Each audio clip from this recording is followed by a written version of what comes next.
This is Cybert signing into Red Alert 3 on the map. Industrial Strength 4. Just a normal old 1v1. A plain old game, but you guys can already see this is some double Soviet action. The purple player in the northern position. This is Noxinger. Someone I'm not familiar with. I got no idea who this player is. Going refinery into a war factory. Meanwhile, on the south side, you know him, you love him. He's opening double refinery. This is Dimon. Dimon, a player that people watching this channel will probably be very familiar with. Noxinger, someone I have no idea who this is. They may be a Soviet main, they may be a goofball, they may be playing, off faction, but we'll see how they can go against Dimon. Dimon opens up double refinery into a war factory, whereas it was the war factory first. Typically, we look for a terror drone and a couple of sickles out of an engagement like that. One bear will get sniped by that terror drone, but the conscripts inside of the building do trade back that hit, so it's a 1-for-1 in this opening. Bears maybe a little bit early on that first roar from Dimon, and it's a massacre between them. Dimon getting a little bit of value back, having the conscripts inside of the building, but Noxinger is going to go to clear out the building from the high ground. Sickle misses the kill on the engineer, and Noxinger will take that first engagement victory with the garage, going to allow his units to repair up even in battle. Sickles out onto the field, 3 of them so far for Dimon. Super reactors possibly a little bit delayed here because of the early action from these players. Noxinger has his on the way. Dimon, not yet. 4 sickles here for Dimon, but he's more just trading around the middle of the map, looking for the map presence, and I assume he's going to try and tag this garage. We're here at the end of the year for a little bit more Soviet action. I wanted to do something that was not going to be a big tournament video so that I didn't have to spend all day rendering it. And so this is your Christmas present, but also it means that I can spend more time with my family because I won't be casting nearly as many games. But I do have the Christmas tournament games in a replay folder, so I will be getting to those relatively soon, just not quite yet. I figured this was a nice compromise. Double Soviet action with Dimon. So far, it's a very normal-ish opening. Not anything too strange. This trapping of the hammer tank and the sickle is delightful from Dimon. He gets both of the hammer tanks, completely negating that faster super reactor build that Noxinger went for. It's just sickle v sickle when the hammer tanks are locked down like that. The garage giving an inherent advantage to the units of Noxinger. And, well, Terror Drone, it doesn't care too much about a garage as he gets an infect on one of the hammer tanks of Noxinger. The third refinery, I think, is a little bit faster from Noxinger. The super reactor was definitely faster from the Noxy boy, but Dimon is doing everything in his power to even things up, to make sure that he's not falling too far behind. Going for that sickle jump onto the high ground, he's going to avoid the hammer tanks, and he leaves a conscript behind to slowly but surely burn down that garage. The garage keeping the hammer tank alive, and that terror drone will not get the kill. Oh, he might. It's going to be actually extremely close with that crusher crane being not quite far enough along when the hammer tank showed up to the base. And no, Dimon does get the kill on the hammer tank. An extra little victory for him. Noxinger keeping himself in this game pretty solidly with that garage. His early tech advantage, his earlier third refinery, and now his faster airfield as well. Dimon isn't normally the player playing catch-up, but in this case, he kind of is. He's not losing control of the game, but he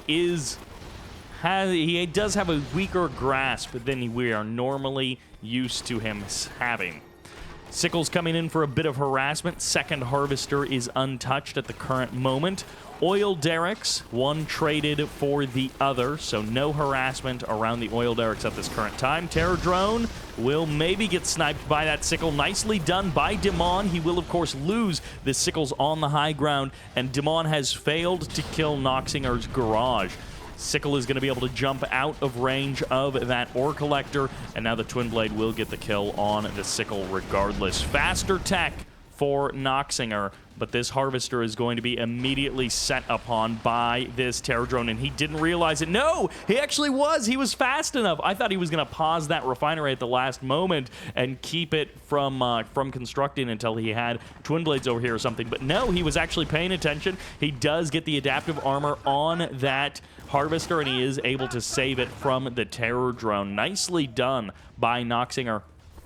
And here we see Dimon. He is followed up with essentially the exact same thing, but it's just a little bit later. Noxinger is setting the pace of the game, controlling the one-to-one of the match, the ABC of how things are going. But of course, Dimon is no slouch. We don't expect him to just give up and walk away at this point. We expect him to fight back and to put himself on a more even footing with his opponent. Flak Cannon coming up at the, well, the third and the fourth over there. Actually, the fourth and the fifth over there on the water. Not often do we see such an even split and light harassment in an early part of a game on Industrial Strength. But here, it's pretty much just been Terror Drones that are going for the harassment. Noxinger finding an opportunity, getting the infect on that Harvester, and the Crusher Crane is a bit too far away for Dimon. Noxinger holding on to that garage in the middle,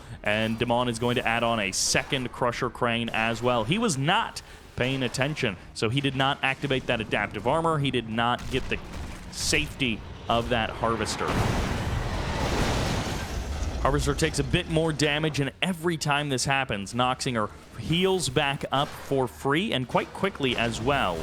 Dimon has to pull his units off the line, or in the case of this Harvester, just suffer the low damage mode. The increased travel times there of just a couple of extra seconds, lessening the effectiveness of that Harvester. Ooh, moments too late. Noxinger moments too late from stopping that Engineer, grabbing the oil derrick. MiG goes down. Dimon gets a catch there. I expect Noxinger will take over this oil derrick. I suspect he will add on a barracks, but no, he's actually going Battle Lab. There's the barracks. There's the conscript. Never mind, not an engineer. Maybe he'll airlift the engineer over there, grab that oil derrick away. Double Crusher Crane, never a comfortable place for a Soviet player to be in, is adding on a safety Crusher Crane because you just need those repairs. But that is the position that Dimon finds himself in. His MCV on its way to a high ground Tesla push. I don't know what he is doing, but in the middle of the map, Hammer Tanks, Twin Blades, going to be trying to keep this garage safe for the current moment. Twin Blades, they're going to have to go get some repairs in a couple of moments, and yeah, Dimon is just going to the high ground. I don't know what this plan is, but this is what he is going to try and execute. Is it going to be a double or triple Tesla drop? He has cash in the bank. He actually does have enough cash to get a couple of Tesla coils up. It's going to be Flak Cannon, one Tesla coil, and a reactor on the high ground. So this is going to be a bit of a surprise for Noxinger, who has gone up to Tier 3, who has got an APOC tank out on the map. It's going to be a Tesla Trooper as well for Dimon. Just a little bit of everything here for Dimon, and he may try and just encircle this base, I guess. Add on a couple more flaks, a couple more Teslas. We'll see. Natasha is out on the map, so the snipes can come through. Engineer will grab that garage, unless the snipe is close enough. No, it is not, and that Bullfrog will pay the price, but Dimon now has control of it. Tier 3 gets sacrificed. The Tesla coil is a powerful thing, and now suddenly Noxinger is wondering what in the world has happened in this game that he has a Tesla coil and a flak on the high ground. Gonna sacrifice that Harvester to get a little bit of cash back, which will help ease the pain and the suffering caused by that. 3 grand in the bank, basically, for Dimon. 2 grand in the bank for Noxinger. And Natasha forced away at the last moment there. The Bullfrog will be eaten up for it. Terror drones trying to stop the advance of the opponent in both directions. And the Engineer has grabbed back that oil derrick and the garage for Noxinger. So he takes back that advantage. Careful control by Noxinger, never giving away the advantage if he can help it. Beautiful micro there with Natasha to save her from the Twin Blades, the impending doom of the yellow Twin Blades of Dimon. The MiGs aren't really present in strong numbers for either team, and so Natasha will fall in the end, but the MiGs will get 1 kill for Noxinger on exit. Twin Blades, Apox, Hammer Tanks all going to back off from that high ground, and we need V4s, but I guess it's just going to be satellites to force this sell-off. And Dimon just backed out to the water. He just completely backed away. What a bizarre set of choices that Dimon has made in this moment. He adds on an additional Tesla coil. I assumed he already had one in this position, but no, he actually did not. He did keep the Crusher Crane. He's actually kept that Crusher Crane back over there, as well as this one out on the water. Tesla Trooper gets grabbed. Harpoon as well into the Hammer Tank. The garage is going to be ended. Dimon says enough is enough. Your advantage ends here. I guess after like 10 minutes of controlling that garage, he says, all right, no more. We're going to fight this one out with just Crusher Cranes, and you're going to have to like it. Natasha's back out on the field. Twin Blades find the kill immediately, basically. Natasha into a Bullfrog. The control isn't good enough this time, but the Twin Blades do pay the price. Bullfrog is here, but a Tesla Trooper, well, that would be an expensive Bullfrog suddenly if you use a Tesla Trooper to capture it back. Now you've got the price of the Bullfrog and the price of the Tesla Trooper, but Natasha is dead for the 2nd time. Could be adding her back into the mix. Noxinger giving Natasha a day in the spotlight that we have not seen in a long time. Commandos are oft forgotten in 1v1s. 1 Twin Blade down, a 2nd almost going down, but no, he was just dodging the shots, digging down to his deep roots, and finding some space on the ground to save himself from the flak guns. But I do appreciate Noxinger giving Natasha her day in the light, allowing the Commando to actually be a part of the battle, be a part of the army, even if it's not a very big part. Dreadnought deploys. Iron Curtain is here as well now. And this refinery is not long for this world. That Dreadnought finds its mark. Bullfrogs once again saving Natasha. Toxins going to be keeping this APOC tank out of the Terror Drone going to be keeping the APOC tank out of the Toxins. Hammer Tank's going to be backing off. Big shots from Natasha to clean up some of this infantry, perhaps. Mostly just going for those Tesla Troopers. And once again, Natasha sniped by the Twin Blades. Nicely done there by Dimon to never let Natasha get too much value. But as we say that, of course, his own refinery is getting knocked down. Dreadnoughts are going unanswered by Noxinger. And actually, Dimon going to try and establish a naval yard, but this is just a momentary distraction for Noxinger while Dimon knocks on the front door. Not much of a ground army is left for either player. It's mostly infantry, a couple of Twin Blades, and a couple of Bullfrogs for Dimon. A bizarre set of units, a bizarre unit composition that if we saw in a different game, we would assume that these players are goofing on us, not playing in a normal way. But when they are the remnant of a pre-existent army, things are a little different. Just over a minute and a half until the Iron Curtain is ready. MiGs finding MiGs. Dimon will win that fight 3 against 2, but the Dreadnought goes untouched in the south. I guess not untouched for very long. Probably should activate that speedy mode. Goes for the super reactor. I don't think he'll get it. Too many Twin Blades here. Even if he had the speedy mode, he probably wouldn't have got it. But down to half health. Natasha rebuilt again.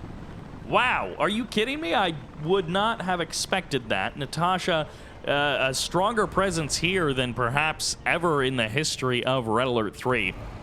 Hardly has a Natasha been built in a competitive 1v1 amongst higher skill players, but 4 Natashas in one game, that is a rare sight indeed. Hammer Tank just surviving all of the firepower of those twin blades. He's like, what Iron Curtain? I don't even need an Iron Curtain. Walls coming up. Dimon, he's going to be getting the free kill on that Hammer Tank, but he's going to have to get his MCV out of there. Natasha almost getting sniped by the satellites, but she will go for the pickoff on something else. It's going to be a couple of bullfrogs here to keep Natasha safe. Meanwhile, this MCV is being kept safe by a War Factory, backing away that APOC tank, keeping it at distance.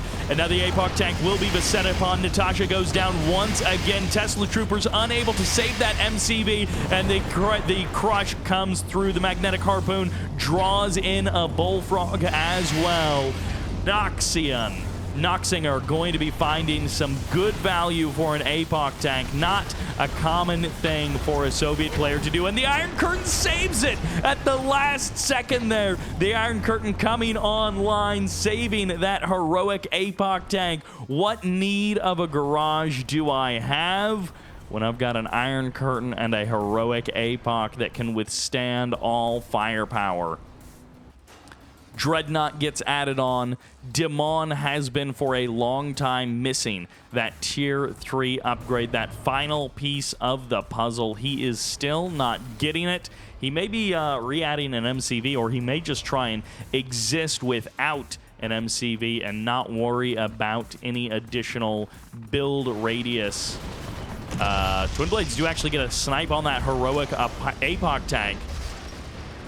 Aircraft have been a big problem for both players. The MiG numbers just have not stayed very high. Vacuum Imploder gets added on. Noxinger, we'll see if he's able to keep that alive. That Dreadnought gets found immediately. It does good damage to the ore refinery, but not enough to knock it down. Dimon goes for the naval yard. I think still no tier 3 from Dimon, which is quite surprising. He's gone this far, no Dreadnoughts, no Kirovs, no V4s. Of course, no APOCs as well, but I don't really expect Dimon to build APOCs in a regular game. Oil Derrick does go down 17 minutes into the game, it seems, and the Oil Derrick finally falls. Terror Drone gets the catch on the APOC tank. Flak cannons are here, so these Twin Blades will have to pay a little bit of a price for their intrusion. MiGs clean up 3-4 Twin Blades on the exit, thinning out the herd considerably. Dimon has mostly found his power in those Twin Blades, so to have them cut down considerably will allow Noxinger to sleep a little easier at night. And abusing the cliffs, this is one of those things, if you haven't seen this before, a magnetic harpoon, if it pulls a unit to the cliffs, either up or down, it will kill the unit, essentially insta-kill it, as the unit collides with the cliff. So it's one of those things that you can take good use of, and you can also crash boats that way. Use the magnetic harpoon to catch a Dreadnought or an aircraft carrier or a cruiser out on the water and drag it to the shoreline, drag it to the cliffs, and you can grind it up or insta-kill it there. Bear goes down. Twin Blades have been an integral part of both players' unit composition, and a surprising part has been Natasha. Maybe she hasn't done a lot in this game, especially for 4 or 5 of them being built at this point, but she's at least hanging around, doing what she can. Airfield does get sniped, so the MiGs won't have a way to replenish in the current moment. Kirov does get spotted essentially immediately. Iron Curtain is ready, but Noxinger may not be using it in the current moment. He may have to wait for a more opportune time. And, well, this Kirov, he wishes he could Iron Curtain that, but no chance in the current moment. Not while it's in the air, anyways. I think you can grab it while it spawns. There's some way to Iron Curtain a Kirov, but I think it's like right as it spawns. You have to be ready and waiting.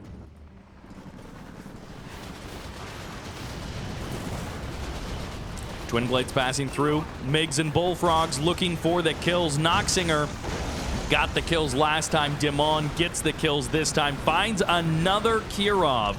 Big money down the drain for both players. But Noxinger has been taking more of the L's in the last couple of minutes. I feel like the first part of the game, Noxinger was more in control and more able to push Dimon around. But Dimon has really found his footing, and he's been getting stronger as the game goes on. Not bad. Not much damage done due to the Iron Curtain, saving a lot of these units. The satellites do telegraph themselves, so that is an excellent use of an Iron Curtain. A little over 2 minutes until the Vacuum Imploder, and Dimon has not answered back with his own tech. Well, at some point, he's going to have to get tier 3, right? Right? I would assume. Dimon, he's just not going endgame. Natasha does not get sniped once again. Loving the micro from Noxinger to find those moments to save Natasha. Bullfrogs are not a particularly strong unit carrier, but that's good enough. Toxin's getting called in. Dimon is going to try and use this to outmaneuver Noxinger. We'll see if he is able to be successful in this moment. Hammer Tank's going to be surrounding the barracks. They will get the...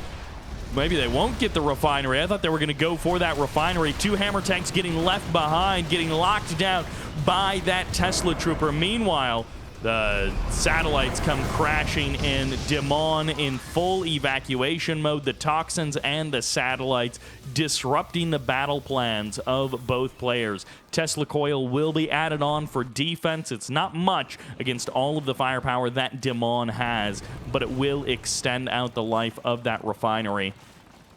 Noxinger, early game control, late game units, a lot of cash down the drain, not much cash in the bank anymore, but 2 Dreadnoughts making their way, leaving port and heading for the enemy.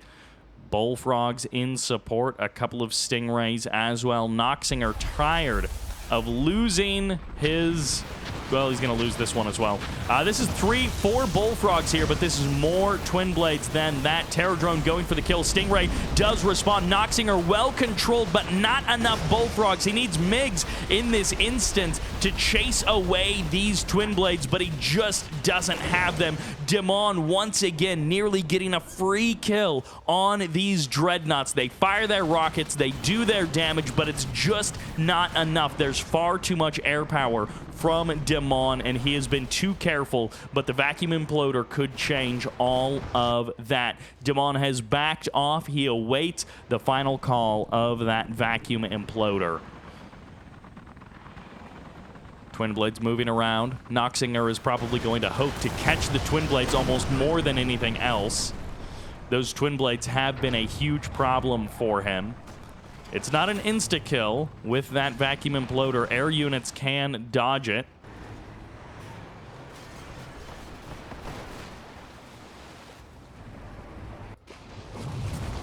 Down in the south, it'll be at the Naval Yard that the Vacuum Imploder lands. The Tier 3 is there as well, but not for long. As the Naval Yard survives, the refinery survives, but the Tier 3 does go down. The Vacuum Imploder has found its mark. This is one of those statements that feels like all Soviet unit compositions trend towards Twin Blades. Twin Frog is just such a powerful and versatile unit composition that all Soviet players trend towards Twin Frog. Maybe some MiGs in there as well. Dimon, normally a much more active harasser. We've seen him do things here or there.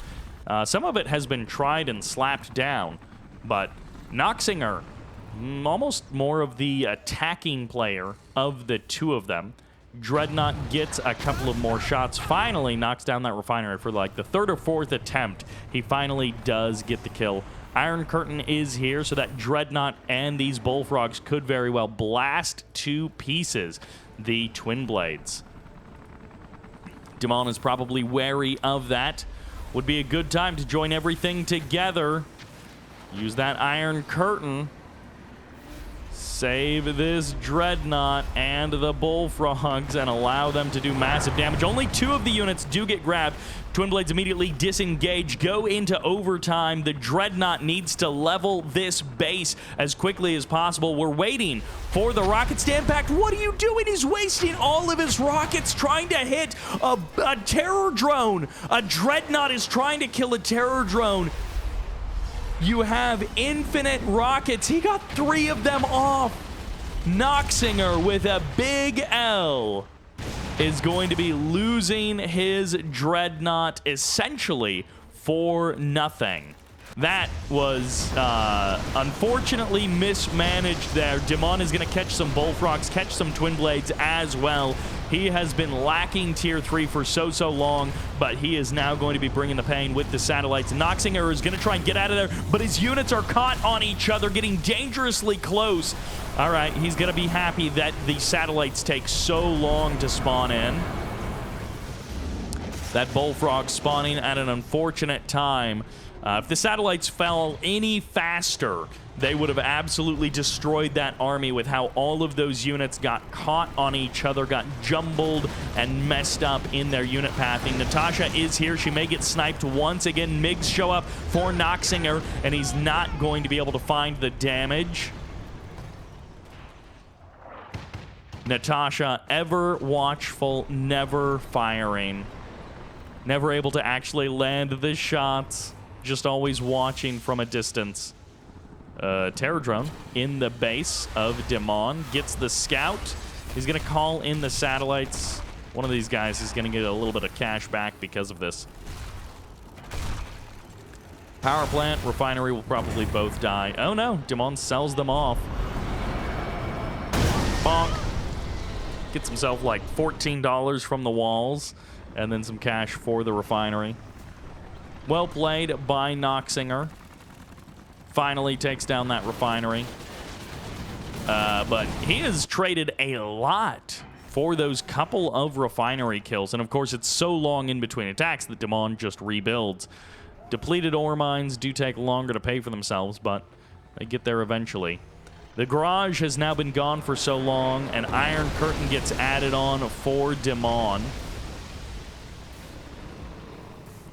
Twin Blades are here. The pace of the game has certainly slowed down a lot in the second half of this match. These guys are taking their time, being very defensive and passive, as opposed to the very active, chaotic, pressure-oriented style that we normally see Dimon play. Noxinger I'm not sure about because I don't know who this guy is, but he's maybe a little bit more of a passive player, a little bit more of a defensive player, and that's why we see this game developing the way that it has. Natasha heading out. Natasha not getting any lucky snipes just yet. Too many Twin Blades for Natasha to do much of anything. I don't know, maybe Natasha could sneak over onto the high ground, like either here or there, and get something from the high ground. I think it requires you to knock down the wall first, but Bullfrogs and MiGs find the catch there, and Dimon could actually catch this big crowd of Twin Blades. He's not really going to be able to, but he will get a couple as they transition. 5 Twin Blades going down, maybe 6, but no, Noxinger does save it. Puts back 1 kill on the board, and the APOC tanks are going to be driving into the base of Dimon. Iron Curtain will be toast. Super weapons will be no more for Dimon as his Tier 3 Battle Lab gets shredded. APOC tanks will not be stopped as Noxinger has finally found perhaps his game-winning move. But it's going to be Twin Blades and Bullfrogs going for the counter attack. It's going to be the cross map for Dimon. He's going to take down the airfield, takes down the Tier 3, and this is just turning into a land-based base trade. They both have big infrastructure out on the water, and that's where the Twin Blades have the advantage. But the vacuum imploder doesn't catch the Twin Blades. It just catches those Bullfrogs, the Tesla coil blasting Bullfrogs as they are getting sucked in by the vacuum imploder, truly adding insult to injury. Noxinger spawning in the last couple of Bullfrogs that he can, the last couple perhaps for the entirety of this War Factory's life. The super reactor goes down on the other side. It takes the APOC tank with it, but that's not the last of the APOC tanks for Noxinger. He can take down the Crusher Crane. He can continue to take down everything on land. Natasha is here as well. Noxinger looking elsewhere on the map, trying to save his base, save his super reactor, and this may send him into low power mode. He's forced to sell it off, but it wasn't fast enough. He takes the damage anyway. The crane for the crane as Noxinger will lose power plant after power plant. The vacuum imploder as well. He fire sales the base, and he says it's just not worth it.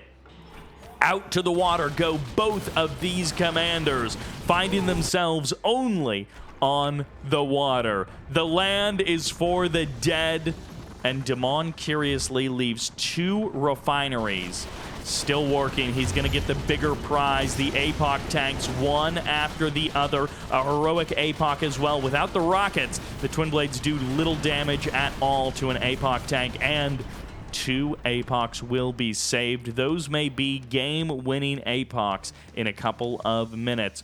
Ore refineries here, not a lot of harvesters to be seen. Depleted mines mean that the rebuild will be slow for both players.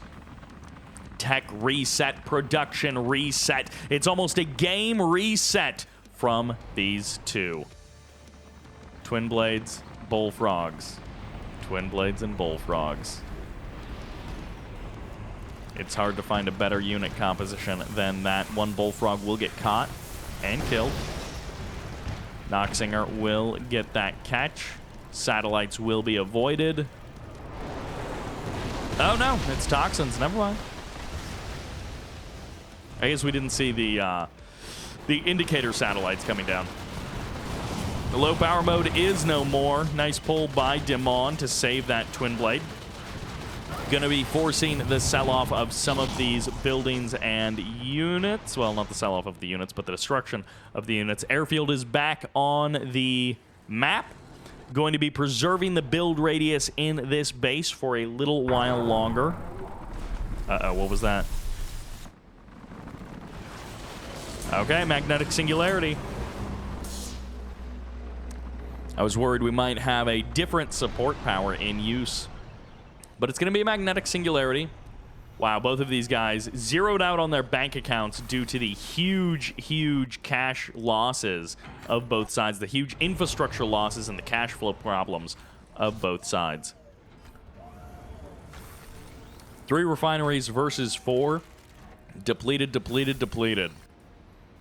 I mean, it's late in the game, so it's not much of a surprise that the rebuild is extremely slow. Will we ever see a 4-digit number again?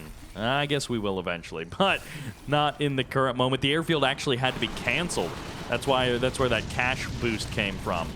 And Dimon going to be looking to knock down as many of these buildings as he can, as many of these harvesters as he can. But Noxinger only halfway done with that flak cannon. Can't even afford to finish that. There's just so little cash out on the field. Every unit suddenly becomes incredibly important.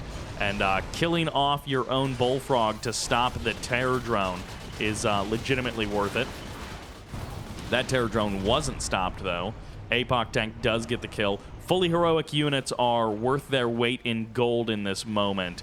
Those healing abilities without a Crusher Crane on land, those healing abilities are huge. Twin Blades are going to get some free rockets on these APOC tanks. They choose the weaker of the 2. They target it down. Big damage. Dimon finding a big shot here.